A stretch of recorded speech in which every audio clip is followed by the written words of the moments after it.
मुरुख चटिया चटिया छुआ दुईटा आमर रजार बल बफू लुहे जान तेल जेल क्लस रजार ना सुनले स्वर्ग नरक पाताल तले घुड़ घुड़ुचन जेल क्लस रजार ना सुनले जम बात छाड़ी देसी चा चाटा दुईटा आ तमे 8 बछर पुरले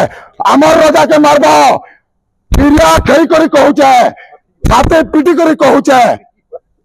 सामना तीन देखा देले मेलचा कटला बोलिया काट में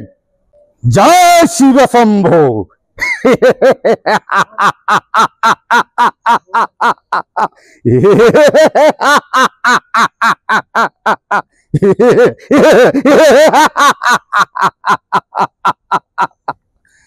त्रिपुरा विजय कंसासुरमही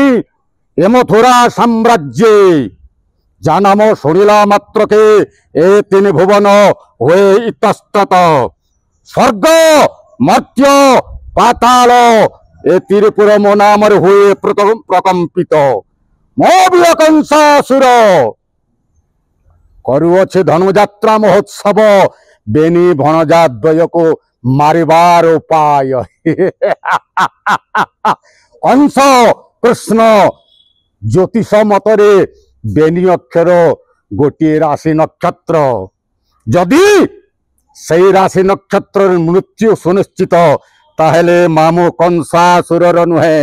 से भणजा कृष्णर मृत्यु सुनिश्चित श्रीकरी बंधा लोह पिंडुला अग्नि भितरे देवकी तर अष्टम गर्भ संतान करिले जात कोले बोले कौशले निश्चय नासिबे अष्टम गर्भ संतान कृष्ण बलराम जानी रहे प्रधान सेनापतिर बलबीर्य शक्ति केते।